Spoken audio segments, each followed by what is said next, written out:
Welcome to Human Potential at Work, the show where we explore social impact, inclusion, and empowerment of everyone, including persons with disabilities. Your host is Deborah Rue, CEO of Rue Global Impact and co-founder and chairwoman of Billion Strong, an identity and empowerment organization designed to bring billions of voices of persons with disabilities together. To join the global community and to donate to the cause, visit billion-strong.org. That's billion-strong.org. And now, on to the episode. Hello, everyone. This is Human Potential at Work, and I'm Deborah Rue. I'm the CEO of Rue Global Impact and the executive director of Billion Strong. I'm very excited about Billion Strong. And my guest today is someone that I met not that long ago, about a year ago, and she has blown me away. She is so talented. And her name is Ali Ingersoll, and she has her own firm. She also recently won Miss Wheelchair North Carolina, and she's going to be pursuing the national title. And we are so excited about that. So Ali, welcome to the program. Thank you, Deborah. So happy to be here and excited to be part of Billion Strong. Yes, we are so honored that you are on the board and you agreed to be an officer. And we are so thankful because I know how darn busy you are. We're all busy. Yes. And so but we're very grateful. And you have a really amazing background. And so I would really love for you to tell the audience about just, who is Ali? Who I am. Who is Ali with those beautiful earrings you have on? Yes, of course. I have a little unconventional background where I have European parents. So I spent much of my life around the world and growing up in boarding schools in Europe and the United States and traveling from a really young age. So I was afforded the opportunity to be respectful and learn about other cultures and diversity. So I was really exposed to diversity and inclusion at a really young age. And in my teen years, I took some time off from before attending university and moved over to China at 16 by myself, which was an experience in and of itself. And then I got into working for the Rockefeller family in civic engagement for a nonpartisan nonprofit organization, getting young people active in the political process for several years. So really utilizing my entrepreneurial background in university to open up and start a business, which was really inspiring, seeing so many young people want to change the world. Consequently, I decided to do a 90-degree shift in my career and move back to my home in the Bahamas, learning to become a day trader and technical analysis day trader. And about a year into my studies and getting my footing around 26, 27, I took a shallow water dive in the Bahamas, and I just hit sand, and I landed myself as a C6 quadriplegic. Quite a ride and a journey. And my dad said to me in the ICU, "Listen, kid, you broke your body, not your brain, get to work." He's a great mentor of mine. And I spent the next several years in and out of hospitals with tremendous amount of medical complications, and consequently moved back to China because I speak the language, thankfully, learning neurosurgery in Chinese, and spent several years there in rehab programs, still working. And I moved to Raleigh in 2015, where I really started to get active in the disability advocacy world, and it all started from being denied medically necessary equipment.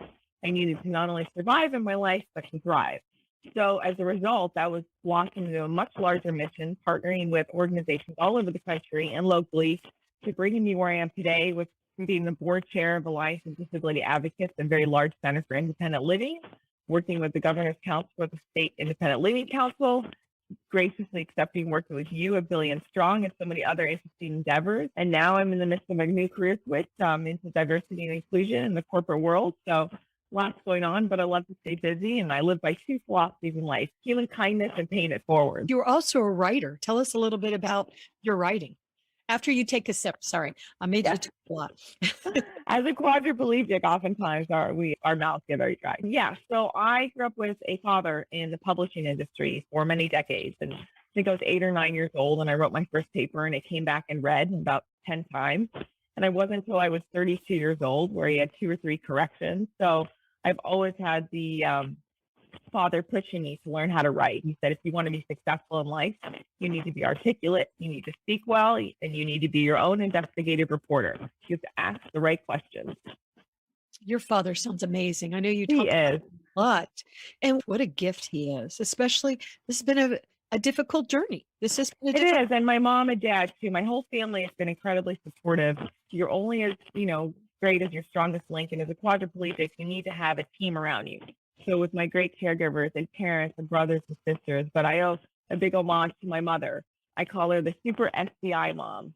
She's like an endangered species. So she's been there and given her life to me for the last 11 years since my accident.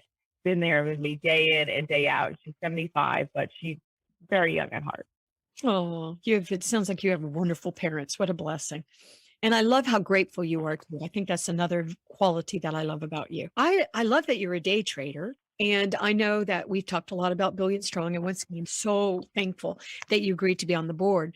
But one of the things we want to do at Billion Strong is really show that we can do all kind of careers. We as people Absolutely. with disabilities, and I'd love to do it, be a day trader. There's a lot to learn to be a day trader, and certainly to be a good day trader.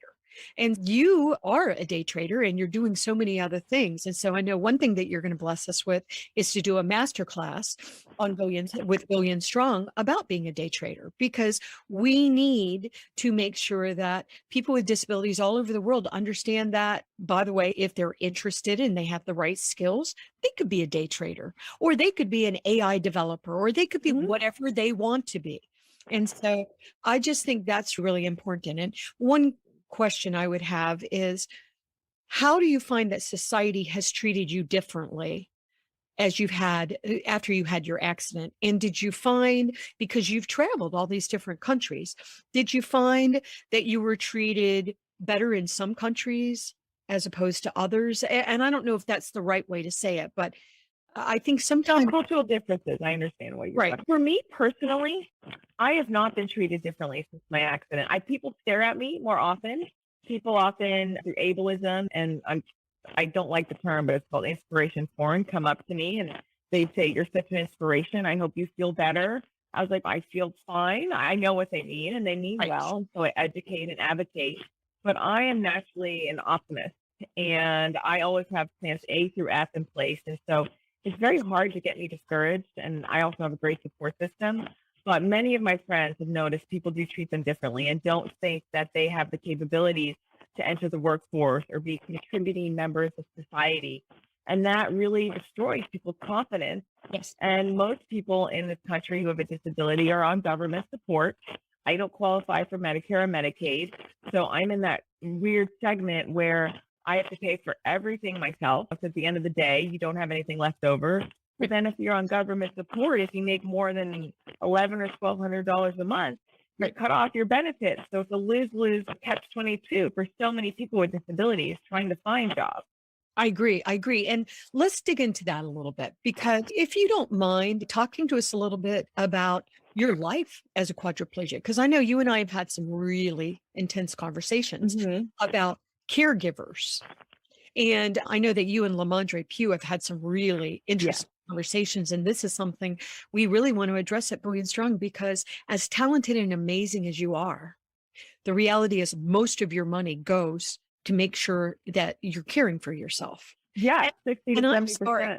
And that is horrible, because we don't pay you for the work you do. We pay you just to make sure you can survive. It's so messed up. Very backwards philosophy. Exactly. And with caregiving, for many of us with quadriplegics or any other severe mobility impairments that need caregivers full time, it is the single highest source of anxiety, that and finances.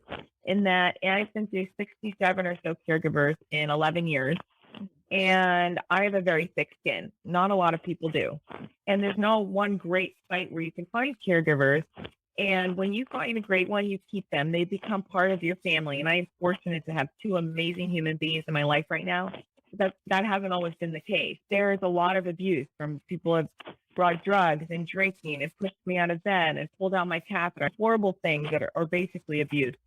And it is the cause of so much anxiety. But the challenge is, if you're on Medicaid, which is really the only full provider of caregiving, you still have to prove that you're, quote, paralyzed enough to have full-time care, and they usually don't give you the hours.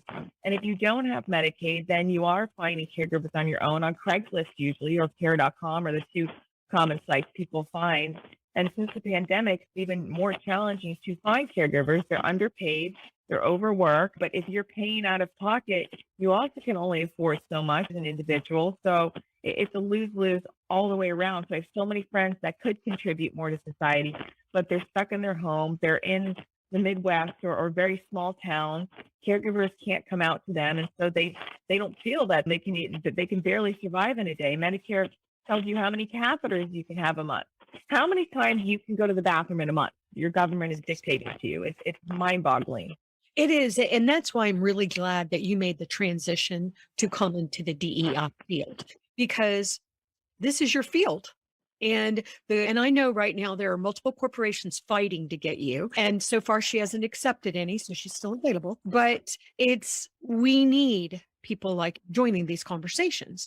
It's very important, because I know that when I made Lamondre the CEO, I knew that he needs caregiving. And so one thing that we want to do at Billion Strong with the help of leaders like you is figure out how exactly should we do caregiving. And my first thought was make it part of the accommodations or adaptions budget. And anyone that needs caregiving, but we're going to have to, as an organization, pay for this, because I'm not going to expect Lamondre to pay for that out of pocket, because I need Lamondre to do his job as a CEO, not worry about whether or not somebody's coming in and feeding him or getting him out of bed but so it's a huge issue. And I know that you've joined us and you've written about it as well, and also you're talking about this from the lens of the United States. So you're talking about Medicaid and you're talking about that. We are talking just the United States. And of course, we and other countries sometimes do more for people with disabilities. Well, that's a really interesting point you touched on, because and I've lived in different countries with a disability. So we have a broken system in the United States. We're trying to work for systemic change, which takes time, but we need to figure out how to navigate within that. However, taking life into perspective, in most countries, there is no such system in place.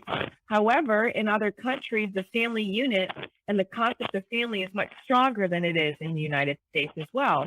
For instance, in China, you have brothers, mother-in-laws, family members, grandparents. They all live in the same household. So there's a lot more unity in taking care of an individual. In the United States, parents get old and younger children throw them in nursing homes. It's devastating. I know. I'm dealing with it right now with my husband, because his dementia has gotten so advanced, and I have family members saying you need to put him in a nursing home. Mm-hmm. But the reality is I'm not going to put my husband in a nursing home right now, because my husband is in hospice and we're getting the care that we need, and he is comfortable at home. And and I'm not saying it's wrong to send somebody. I'm not judging, but it's just not something that I want to do. And thank goodness that we have hospice and palliative care, because I understand that my husband's dying, but I want him to have the best quality of life. Absolutely. That's the key issue: quality of life, independence, and living a life with dignity. And so much of that is taken away with many of us with disabilities, and it's challenging. So I always try to give that voice, whether that's working on large initiatives like Billion Strong, or I do a lot of individual mentoring for life, love, disability. I spend an hour of my day just talking to individuals, sometimes because they have no one to talk to. I know, Allie, you impress me in so many ways. Such a brilliant brain. So I just ask that people pay it forward in return, even if it's a small human kindness. There's just not enough of that in the world. That's what I believe too. I always have done this. I get money and I put it back into the community. I mean, because we've got to be the light forward. We have to be the light forward. So let's talk a little bit about Miss North Carolina wheelchair. Wheelchair North Carolina. Yeah. Because it's not really a traditional beauty pageant per se. It's not a beauty pageant at all. It's an advocacy competition. You have to have an advocacy platform. Yes, I do like to state that, because when I was approached at first, I was like, I am not a beauty pageant kind of girl. But you are beautiful. So it's an advocacy program. Yeah, I've always loved what they're doing. But so tell us more about it. Tell us, and also, once again, congratulations. And Thank you. Were amazing too. Wow, what talented women. They are, and they're now friends. They're amazing human beings. What's very cool about these competitions, the advocacy, is it gives women a voice or a platform. Even if they don't have an established program yet or ideas, it gives them the chance to be advocates and increase their network, and their reach of advocacy. And from Miss Wheelchair, North Carolina, I was approached, and I thought my life started out in healthcare advocacy.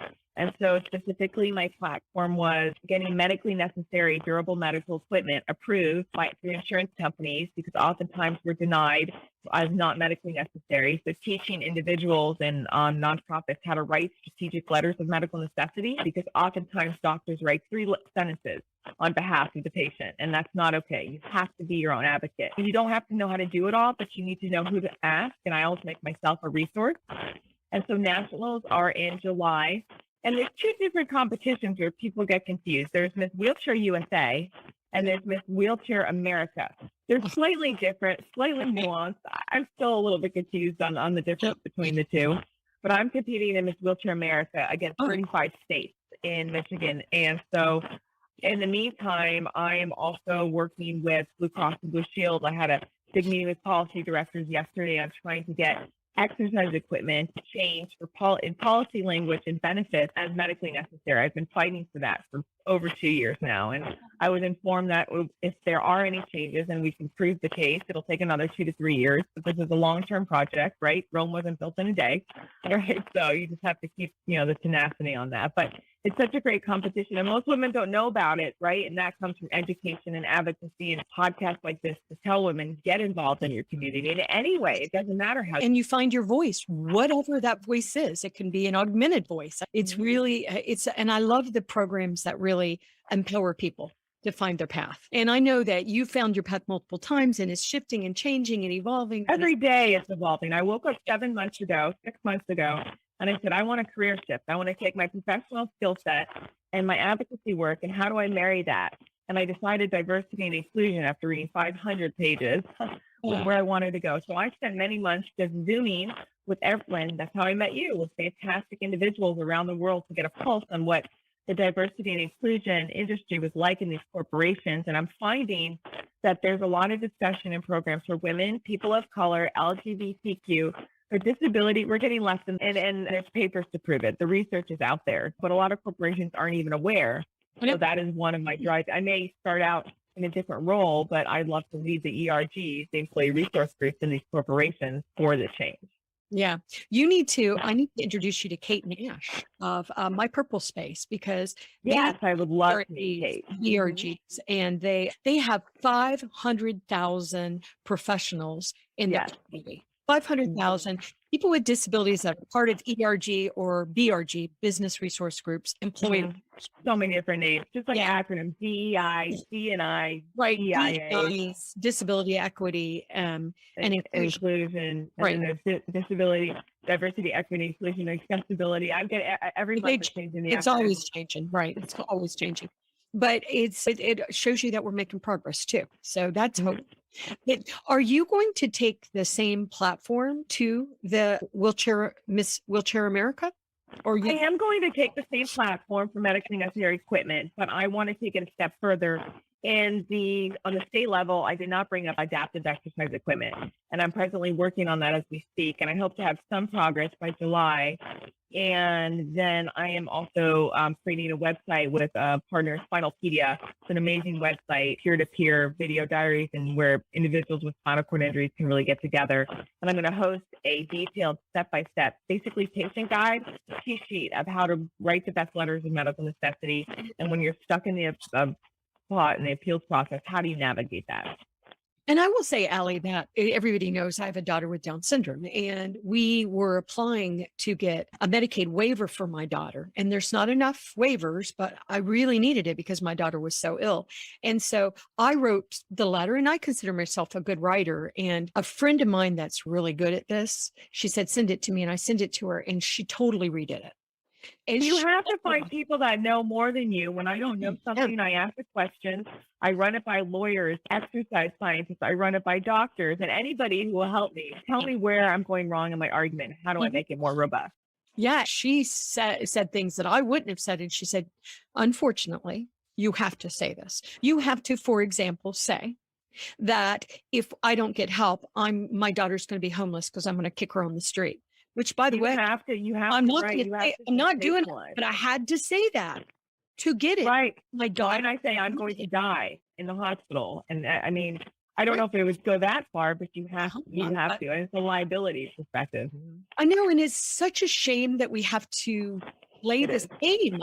But so I think it's really beautiful that you're giving examples, because I know that the woman that helped me with my daughter was actually very ill in the hospital when we found out that she'd gotten it. And I just felt so grateful at that time, especially. Yeah. Here's an example too. So part of my argument yesterday for non-covered benefit items like exercise equipment, I said bariatric surgeries, which are once non-covered benefit items, are not to treat obesity in itself, but the comorbidities associated and the secondary complications. They are exactly the same, and I proved it with 130 peer-reviewed journal articles. Right? Whether they buy the argument and move forward, I'm just going to have to be pleasantly consistent as my middle name until they respond back. Gosh, I almost think that we need you to be running for political office. Oh no, I've been going to enough political fundraisers. My mission is to work with the politicians for disability advocacy, but definitely not in politics myself. Yeah. I think I'm going to skip that myself. Yeah. All right. So what's next for you, Allie? Oh gosh, my calendar is in red every day. That's a real challenge. I have a yes problem where I just want to help everyone, but finding that work-life balance, I don't have that at the moment, but I love every initiative I'm working on. So diving into the corporate world, hopefully starting something in the next several months. But I'm being very strategic about it. Continuing, I have commitments for Miss Wheelchair, North Carolina. I have to raise about $2,500 for nationals. So working on that and several public events a month. Working on the Blue Cross angle, and then I just working on the Center for Independent Living that I'm on the board of, Alliance of Disability Advocates, where we help individuals with disabilities in the Raleigh Triangle area, to our catchment area, live in communities of their choice, getting out of institutions, helping them with work. It's a huge project that I'm working on, and I probably should not say yes to being on any more boards, though. You're saying yes to me. I did. Yep, Really Strong is my last one. I shouldn't have said yes, but I'm so glad It's such a passion project, empowering, just confidence, empowering and helping people with disabilities believe that they can do it. We will help them. They do not have to do it alone, but they need to know the resources are out there, and they don't. Many people just don't. I agree. And I can announce this now that LinkedIn chose me as one of their They have a creator program. I saw that. Weeks. And you had to apply for it. And there were thousands of applications, but I applied for it. They gave us $15,000 and maybe an extra $5,000 bonus, and to help build Billion Strong, because they love That is incredible. I know. And it helps us all. It helps us all. And they care so much about this, because another thing that we're thinking about as well is, how do we our identities? Because right now, as I'm looking at you, Allie, you do not look like you have a disability. No, because I'm from the chest up. I'm paralyzed from the chest down. My hands are paralyzed. I'm in a completely adapted setup. So Zoom can be a little bit misleading sometimes. So whenever you can get an in-person meeting, it's much more powerful an image to show a disability. It is, sadly, but it is. But at the same time, Allie, I think what's really cool also, as we're trying to wake and build awareness in society, if I were in the first place, I would hire you in a second. How I feel about you. Okay. But it seems if a recruiter had the opportunity to sit and have a conversation with you, they would be blown away with how talented you are. And then you come in to the meeting and you come in your wheelchair. And I would hope that they would think, wow, so she's all that, and wow, she's all that. But it is a shame that right now, I think we almost have to trick society sometimes into including us. Oh, normally, yes. And most people do that. I've been speaking with a lot of people that were discriminated against their disability. I have an opposite philosophy, just like I did on the dating. I put my disability out there. I show my accomplishments, what I'm able to. It's even on my LinkedIn, profile that I broke my neck. I'm a C6 quadriplegic. As long as I have the right setup, I'm just as effective and efficient. I just need special accommodations, certain hours. I have to get done in 6 hours when most people get done in 12, because I have 4 to 5 hours of life-saving caregiving that I need to quite literally just survive. Yes. Yeah. It's such an important point. But at the same time, what we know for sure is hiring somebody that has had the life experiences you have, is just so valuable to the employer because Yeah, you're right. But it's really interesting because I've a couple of interviews that fell in my lap for multiple corporations, and some of the recruiters and hiring managers, and I spoke with the VPs and the directors, their questions were so cookie cutter and so boring. And you could tell they weren't trying to get to know me as a whole person. You could tell reading between the lines that all they saw was I didn't have the linear corporate experience. I have all the skill sets from professionally and the advocacy that could translate over. And I said, well, I don't want to work for them. A couple jobs I actually got rejected from early on because they said I was too much experience. Okay. And there's one organization, this one corporation I'm in chats with, you can tell that they are seeing me as a whole person and they want to find the right fit for me. So they keep moving me to chat with different departments to see where I would best fit and where I'm most comfortable, which I think is a great way to do it. wow, that is the only way. And to be honest, if you're looking for really talented individuals, that is the way you should handle it. So that's exciting. So, Allie, tell the audience how they can follow your work. How can they contribute to your campaign to go to Wheelchair America? How can we? My whole life is online. I have no secrets. As a quadriplegic, you really don't. You can follow me online on Facebook. It's at Quirky Squad, QUIRKY Squad. Instagram is at Quirky Squad _Allie. I have a website called thequirkysquad.com. And it's got all of from media to stories to events I've done. So you can follow everything I'm doing. So Facebook, Instagram. I have not gone down the Twitter route yet. I can only handle with paralyzed hands so many social medias a day, to be honest with you. And then in support of Miss Wheelchair North Carolina, I am actually just trying to raise funds. I have one or two people that could easily write a check, but that's not the point. The point is, if somebody can contribute $1, $5, I want to show support and awareness for this event, which is really important to me. It's not about getting one donor, oh, I'm in. It's about the camaraderie in the disability community as well. And so do you have a fundraiser on your website? Not yet. I'm about to do that in the next week. I have been nonstop go, and I'll probably put a Facebook fundraiser up as well and put that up a couple times because Facebook fundraiser seems to drive more traffic than on websites these days. I agree. And we with Billion Strong, we went with Mighty Cause, which is great, but we realized that these days you can just put it on your website. So we actually are just doing it ourselves because it's just easier. So before it wasn't. I think it is a little bit easier now. But a lot of people are afraid to ask for money, even if it's for a great cause. And I learned something at an early age, and I take this with me every day, especially since I get rejected by insurance on a regular basis. No is just a starting negotiation point. And if you say no, that's fine. I just have a thick skin, and you just keep going. I agree. And no is an opportunity to continue the conversation. I live by Winston Churchill's quote, the definition of success is moving from failure to failure without lack of enthusiasm. So that's what I tell myself every morning when I wake up. That's right. And before we go, what is your perfect job? If you looked at a corporation, and I know you're looking at global corporations, and global corporations are looking for you because we have 500 corporations that have joined the Valuable 500, and there's a lot of efforts being made to find the really talented Allies of the world. But tell us, what would a perfect job be for you?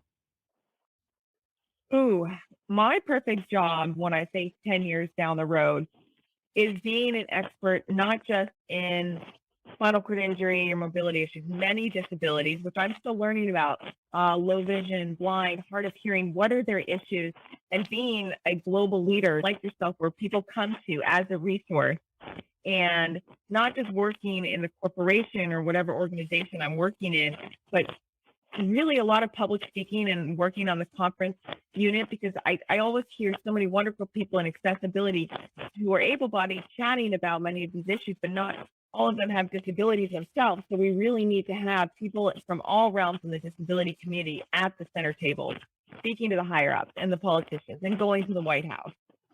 I agree. And I'm going to make a few comments about that. 80% of the disability community have invisible disabilities.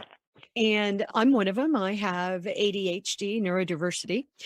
But what's interesting, a friend of mine who has cerebral palsy and uses a wheelchair, a scooter, he said to me, Deborah, when I come on the stage, everybody knows disabilities on the table.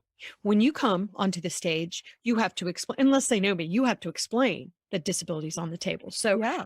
a lot of those people that are speaking about disabilities that look like they don't have disabilities, maybe they do have invisible, but I still think what you said is very important because representation matters. And so I know that Dr. Caroline Casey and I were talking about giving up our seat at the table so that people like you, Allie, could join it. And somebody said, no, don't give up your seat. Just pull another chair up. The reality is we know it doesn't work that way.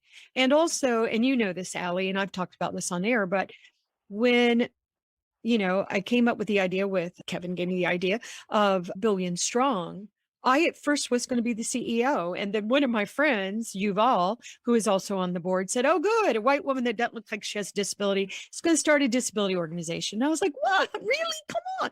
But I listened. And that's one thing I think we all need to do. I'm this big global leader. No, we all are learning. We all are learning the way forward. And so I thought Yuval is right. And so that's when I made Lamondre the CEO right from the beginning. He is very talented. He is a person with disabilities. It's just so important that representation matters right now. And I also want to say, Allie, because I want you to comment on this, that I think that we need to do a better job of legacy building with my age and above. I'm a baby boomer, and the baby boomers need to do a better job of legacy because it feels to me like we're holding on so tight that we're not taking the time to pass the baton to the younger generations. Now, that doesn't mean that we can't still add value to the conversations and that I won't be included, but I'm included differently and I'm okay with that. But so I wanted to. No, that's a really good point. And I want to comment about non-visible disabilities. So even depression, that's a disability. So I oftentimes work with a lot of people that have had major injuries and they're very serious depression. And their disability, their physical disability, is actually the least of their concerns because it's the mental, right? Depression, that's very real. ADD, ADHD, those are all very real. And you're absolutely right that there's this sense, especially in the corporate world, that disclosing these disabilities is a sign of weakness, not a sign of strength, which is the most incredible sign of strength you can imagine. Many people with disabilities, we work harder, we're more committed just to survive our daily life. We have to put more in it than a lot of, able-bodied people that have no disabilities whatsoever. And you know this because you know this. You're not just saying something that you heard and it's really good for this. And that's why when I met Allie, of course I meet hundreds and hundreds of people all the time, but you really stood out. So did you. And now we've built a lasting friendship and I'm on your board. No, I know. I'm still so excited about that. But all right, Allie, we want to get behind you. We want to support you. So we'll make sure we put your website out there so that we can all go and donate. And I agree. You could get that $2,500 right away. But wouldn't it be so cool? Yeah, if we all gave and contributed and supported you and joined your campaign. Because it brings awareness too for all women. And also, I would love to see something like this happening internationally. And I don't know, maybe there is something international, but I think we should. I agree with you. It's not well known. Let's talk about it more. I appreciate so much your work, so much. It's been my distinct pleasure chatting with you today and being on your podcast. Yes, you were wonderful. And I'm so excited to watch your life unfold. So Allie, one more time, your website. QuirkyQuad.com, www.QUIRKYQUAD.com. I know it's a mouthful, Quirky Quad. Right. That's okay. But it embodies my personality. I'm serious, I'm quirky, and dark humor enthusiast all at the same time. And I swear I'm going to let you go after this. Will you just talk about some of the publications that you write for, and then we really will end? Yes, I write for New Mobility Magazine, which is part of the United Spinal, the Christopher Reeve Foundation. I write for Push Leading Magazine. I've been a guest blogger on multiple national magazines, a lot for durable medical equipment as well. When I went on a mattress, and I worked with the company, wrote an article about how to get things approved for the International Rotary Club. So there's a long line of publications and media. When something doesn't go my way with insurance, I get the local media involved. So all those interviews are up there. Good. Yeah. And all of that can be found on your website. Yes, it can. So, yes. All right, Allie, good luck. We are so excited to watch your career unfold, and congratulations on your win. I appreciate that. Looking forward to it, and moving forward with Billion Strong. I agree. Thank you, everyone. And please do go out and support Allie. You can see how amazing she is. And we need to support each other. If we just supported each other, everything would change. So thanks to the audience. Thank you, Allie. And Thank you. we're on to Miss Wheelchair America. You've been listening to Human Potential at Work. To learn more about Rue Global Impact, visit rueglobal.com. And to learn more about Billion Strong, an identity and empowerment organization designed to bring the billions of voices of persons with disabilities together, you can join the global community and donate at billion-strong.org. That's billion-strong.org.